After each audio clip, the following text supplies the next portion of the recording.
Shalom Bapak Ibu Saudara yang terkasih di dalam Tuhan. Selamat datang dalam Devotion hari ini bersama Gereja ICC Bandung. Apapun musim kehidupan kita semua, Tuhan selalu baik. Amin. Bapak Ibu Saudara, pernahkah dalam hidup ini kita merasa semua terasa membingungkan? Ada banyak hal di mana kita berada dalam kondisi yang tidak dapat kita mengerti. Kita bertanya, Tuhan, apa yang sedang terjadi? Kita tidak bisa melihat maksud Tuhan dengan jelas dan hanya muncul satu pertanyaan jujur.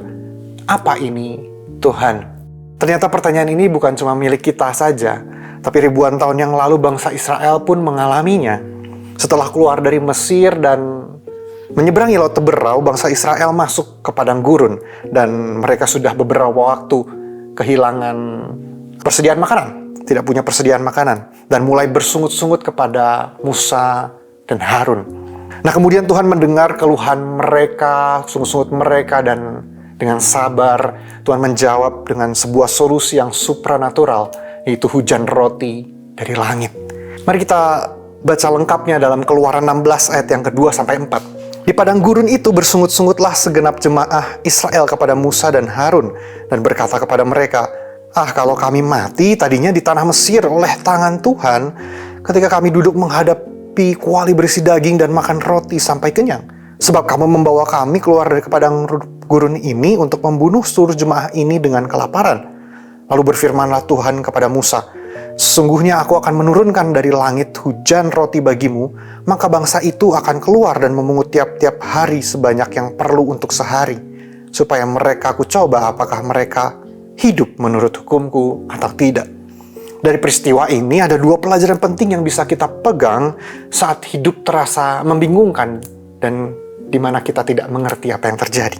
Yang pertama, percaya Tuhan memberikan yang terbaik. Keluaran 16 ayat yang ke-15, ketika orang Israel melihatnya, berkatalah mereka seorang kepada yang lain, apakah ini? Sebab mereka tidak tahu apa itu. Tetapi Musa berkata kepada mereka, inilah roti yang diberikan Tuhan kepadamu menjadi makananmu. Ketika bangsa Israel melihat makanan yang turun dari langit, mereka bertanya-tanya, apakah ini? Dalam bahasa Ibrani, manhu, mana, yang artinya apa ini. Dari situlah kita mengenal nama mana. Dan dari roti mana yang turun ini berbeda dengan apa yang mereka bayangkan. Ternyata yang turun bukan roti seperti di Mesir, bukan sesuatu yang familiar, justru sesuatu yang asing bagi mereka. Bentuknya kecil, putih seperti embun yang beku. Dan Musa berkata, inilah roti yang diberikan Tuhan kepadamu menjadi makananmu. Jadi mana mungkin tidak seperti apa yang mereka harapkan, tapi itulah kehendak Tuhan dan yang terbaik yang Tuhan sediakan. Selama 40 tahun, Tuhan memakai mana untuk memelihara mereka, tubuh mereka tetap kuat, mereka tidak kekurangan. Dalam Keluaran 16 ayat yang ke-35, orang Israel makan mana 40 tahun lamanya sampai mereka tiba di tanah yang didiami orang. Mereka makan mana sampai tiba di perbatasan tanah Kanaan. Dan dicatat juga dalam Nehemia 9 ayat yang ke-20 sampai yang 21. Dan engkau memberikan kepada mereka rohmu yang baik untuk mengajar mereka. Juga manamu tidak kau tahan dari mulut mereka, dan engkau memberikan air kepada mereka untuk melepaskan dahaga. 40 tahun lamanya engkau memberikan mereka makan di padang gurun, mereka tidak berkekurangan, pakaian mereka tidak rusak, dan kaki mereka tidak bengkak. Bapak Ibu Saudara, begitu juga dengan hidup kita. Tuhan mungkin tidak selalu memberi apa yang kita inginkan, tapi kita percaya bahwa Tuhan selalu memberikan apa yang terbaik. Tahu apa yang kita perlukan, bukan sekedar apa yang kita inginkan. Dari sini kita belajar untuk terus bergantung kepadanya dan percaya akan pemeliharaan Tuhan yang setia. Saya percaya pemeliharaan Tuhan itu luas, bukan hanya sekedar berkat jasmani materi saja, tapi ada damai sejahtera, ada perlindungan, ada kekuatan hari demi hari setiap hari yang kita perlukan untuk menghadapi hari demi hari. Maukah kita percaya bahwa kehendak Tuhan tetap yang terbaik, bahkan jika itu tidak sesuai dengan harapan kita sekalipun. Yang kedua, tetap taat dan setia meski tidak mengerti. Disebutkan tadi dalam Keluaran 16 ayat yang keempat di awal tadi, supaya mereka kucoba apakah mereka hidup menurut hukumku atau tidak. Semua ini tentu bukan tanpa alasan. Tujuannya tertulis untuk menguji apakah mereka taat atau tidak terhadap Tuhan. Jadi ada instruksi-instruksi khusus dari Tuhan dalam ayat selanjutnya. Saya bacakan secara ringkas saja. Yang pertama, mana diambil secukupnya untuk 1 hari saja. Ada di ayat 16, beginilah perintah Tuhan, pungutlah itu tiap-tiap orang menurut keperluannya. Masing-masing kamu boleh mengambil untuk seisi kemahnya segomer seorang menurut jumlah jiwa. Yang kedua, kalau dilanggar nanti mananya bisa membusuk. Itu dicatat dalam ayat yang ke-20. Tetapi ada yang tidak mendengarkan Musa dan meninggalkannya daripadanya sampai pagi, lalu berulat dan berbau busuk. Yang ketiga, hari ke-6 ambil 2 kali lipat, karena untuk 2 hari. Itu dicatat dalam ayat yang ke-22, dan pada hari yang ke-6 mereka memungut roti itu 2 kali lipat banyaknya, 2 gomer untuk tiap-tiap orang, dan datanglah semua pemimpin jemaah memberitahukannya kepada Musa.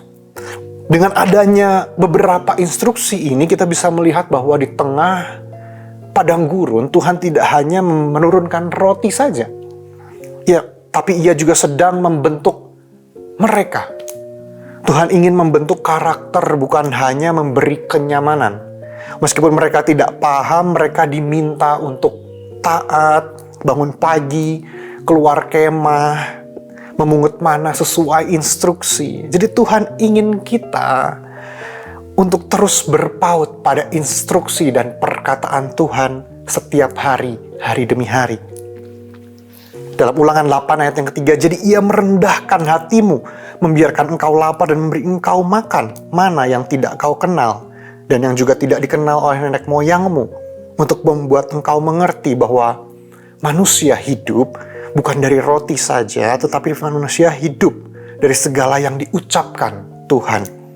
Dari sini kita belajar begitu pentingnya ucapan dan perkataan Tuhan dalam hidup kita. Tuhan ingin kita hidup bergantung bukan hanya pada berkat-Nya saja, tapi pada firman-Nya setiap hari. Bahwa kita hidup bukan dari roti, tapi dari setiap firman yang keluar dari mulut Tuhan. Bapak Ibu Saudara, dalam keadaan yang tidak dapat kita mengerti, mari tetap taat dan setia. Mari semakin hari semakin bergantung sama perkataan firman Tuhan. Karena itulah yang akan menjadi kekuatan dan pegangan hidup kita. Sebentar saya selesai, Bapak Ibu Saudara, hari ini pun di tengah padang rumput kehidupan kita, saat semua terasa membingungkan, saat jawaban Tuhan belum jelas, Tuhan mungkin tidak menjanjikan penjelasan, tapi Tuhan tetap menjanjikan penyertaan-Nya. Karena Tuhan yang menurunkan mana di padang gurun adalah Tuhan yang sama, yang setia memelihara dan menjaga hidup kita hari ini. Pertanyaannya, maukah kita percaya dan taat dan setia terhadap Tuhan? Dalam Ratapan 3 ayat yang ke-22 sampai yang 23, tak berkesudahan kasih setia Tuhan, tak habis-habisnya rahmat-Nya, selalu baru tiap pagi, besar kesetiaan-Mu. Mari kita berdoa. Tuhan, terima kasih untuk firman-Mu hari ini. Firman-Mu sudah disampaikan. Tuhan, di saat kami tidak mengerti jalan-Mu, Tuhan, ajar kami untuk tetap percaya. Di saat kami tidak bisa melihat dengan jelas, Tuhan, ajar kami untuk tetap taat, Tuhan. Kami percaya Engkau tahu apa yang kami butuhkan, apa yang kami perlukan, yang terbaik, dan Engkau setia menyediakan. Sembunyikan hamba di balik salib-Mu, Tuhan. Di dalam nama Tuhan Yesus kami berdoa dan mengucap syukur. Amin. Demikian devotion hari ini. Tuhan Yesus memberkati.